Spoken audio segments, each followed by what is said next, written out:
এয়া ওষুধ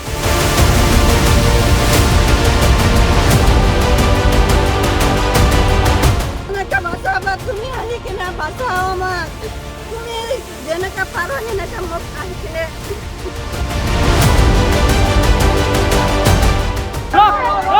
এই সৰু ছোৱালীটোক গুলি কৰিছে চাক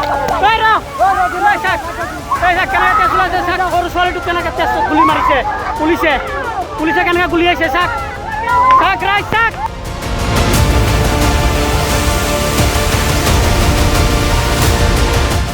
আমি আমাৰ লগত যোগাযোগী আছোঁ চৰকাৰৰ লগত যোগাযোগী আছোঁ আপুনিও ইয়াতে আহি কিনে আমাৰ এইবিলাক চাওক আমাৰ পৰিস্থিতিবিলাক চাওক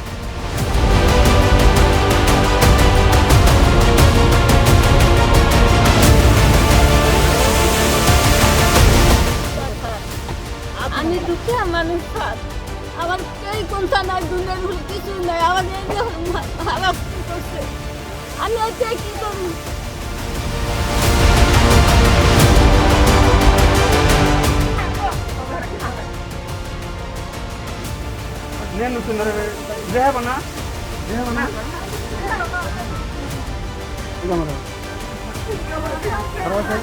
হ্যালো কাঁদো না দুলাল কিছু হয় নাই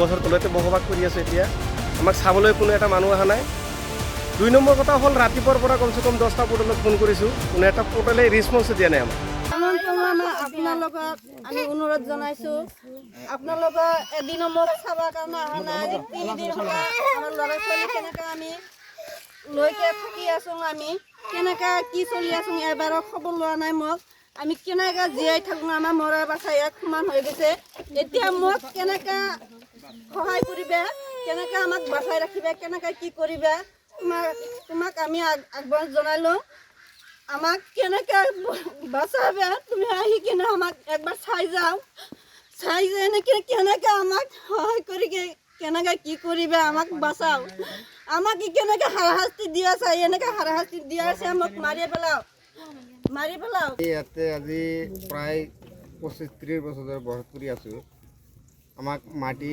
ইয়াৰ মানুহ মাতি আনিলে গৰাই খোৱা হৈছে মাতি আনিছে আমি আহিলোঁ মাটি চালোঁ কয় মেদি মাটি তে বিকি বুলি কৈছে আমি কিনি লৈছোঁ তাৰ পৰা কিনিছিলে কিনিলোঁ আপোনাৰ ৰফিকৰ পৰা ৰফিক ক'ৰ হয় তো বাৰঘৰীয়া থাকে আচ্ছা তে পিছে ৰফিকৰ পৰা কিনি ল'লোঁ ইমান কিমান টকাৰে কিনিছিলে আপোনালোকে আমি কিনিলে ধৰক 3 লাখ টকা বিঘা 3 লাখ টকা বিঘা কিনি লৈছোঁ ৰাইজে কিবা কম বেছি ল'ব পাৰে আমি 3 লাখ টকা বিঘা লৈছোঁ লোৱাৰ পিছত আপোনাৰ কিমান দিন হ'ল খালোঁ খোৱাৰ পিছত পোৱা নাই বোলা নাই এনে চৰকাৰে এনেকৈ অবৈধ বুলি আমাক ভাঙি দিলা সেনেকৈ চলি আছোঁ আজি 3 দিন হৈ গ'ল ভাঙি দিছে মানুহ কিছুমান ল'ৰা ছোৱালী মৰি আছে কান্দি আছে ভাত পোৱা নাই কিবা পোৱা নাই চৰকাৰে কিবা তদন্ত কৰা নাই আমাক যদি আমি অবৈধ মানুহ তেনেহ'লে চৰকাৰে আমাক বোলে মাৰি থৈ যাওক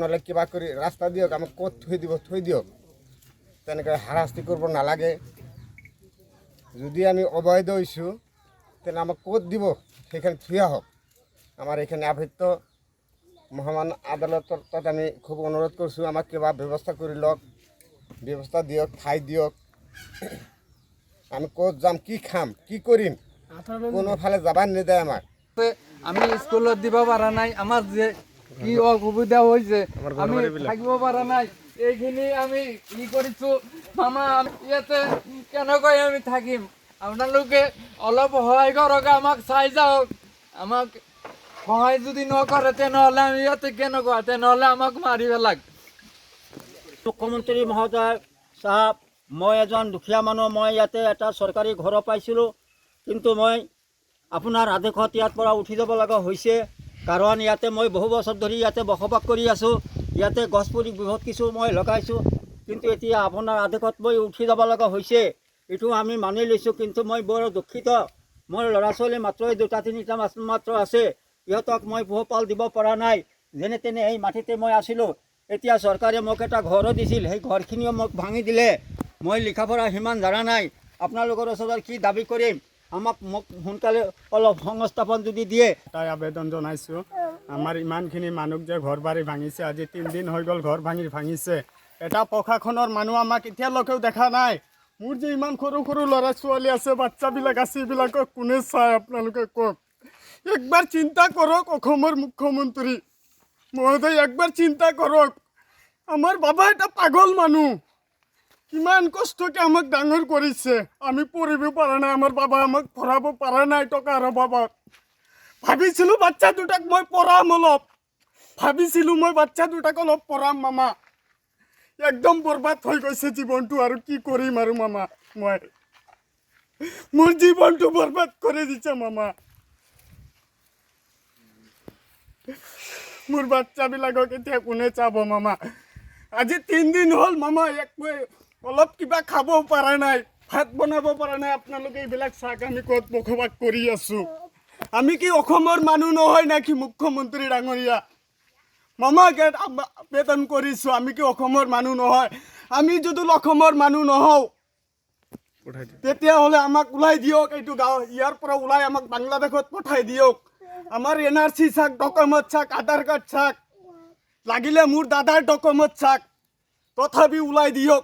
আৰু শুনা পাইছোঁ কিছুমান মানে ফেচবুক লাইভ আহে আমাৰ ইয়াতে কষ্টলি গাঁৱত, আমাৰ 1 নং কষ্টলি, আমাৰ এইটো কষ্টলি পথাৰত ফেচবুক লাইভ আহে, আহি পেনে কৈ আছে এইবিলাক বাংলাদেশী মানুহ হয়। মই নিজে শুনিছোঁ।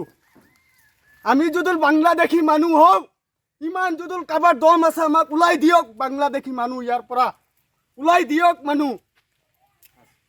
সংস্থাপন কৰিব লাগিব মামা। মামাক এটাই অনুৰোধ কৰিছোঁ, মামা আপোনালোকে মোৰ বাচ্চাবিলাকক চাওক। মোৰ ৱাইফ আছে, মোৰ বাবা আছে। মোৰ বাবা এজন পাগল মানুহ, কাণত শুনা নাপায় মামা। আপুনিতো চবেই বুজি পায় মামা। আমি পঢ়িব পৰা নাই, এইকাৰণে একো ক'ব নোৱাৰোঁ মামা। ঘটনাটো তাৰমানে আমি ইলেকশ্যন কৰি থাকোঁতে ইফালে আমি ভালকৈ কৈ আছোঁ কথাটো যে আপোনালোকে মানে চৰকাৰী মাটিত যিখিনি আছে সেইখিনি যাতে আপোনালোকে বস্তু বাহিনীখিনি ইহঁতে ৰাখিছে, প্লাছ তাতে এটা সৰু সৰু টেম্পুত আনি সিহঁতে মানুহখিনি উঠি যোৱা নাই। সেইকাৰণে আমি কৈছিলোঁ মানুহখিনি উঠাই যোৱা, আৰু সিহঁতে তম্বু চম্বুবিলাক আমি ভাঙি দিছোঁ, আৰু ঘৰৰ বস্তুবিলাক অলপমান চাইড কৰি দিছোঁ। চাইড কৰি দিওঁতে সিহঁতে এজন এজনকৈ মানুহ তাৰমানে পুৰা একদম ভৰ্তি হৈ গ'ল, সিহঁতে তাৰমানে একদম হামলা কৰি দিছে আমাক। অহাৰ সময়ত তাৰমানে পিছত সিহঁতে লাঠি টাঙান লৈ গোটেইবিলাক একেবাৰে খেদি আহি আছে। পুলিচ বাহিনী আমাৰ হেৰি আছে, সিহঁতে অকণমান প্ৰটেকশ্যন দিলে। ফায়াৰিং আমাৰ কৰা গ'ল, ব্লেংক ফায়াৰ কৰা গৈছে। তাৰপাছত আমি ঠিক ফিল্ড পোৱাৰ লগে লগে সিফালে ওপৰেদি ৰাস্তাইদি আকৌ সমানে পুলিচৰ গাড়ী কেইখন ভাঙিলে। পুলিচৰ গাড়ী 2খন গাড়ী পুৰা হেৰি কৰিছে, গ্লাছবিলাক ভাঙিছে।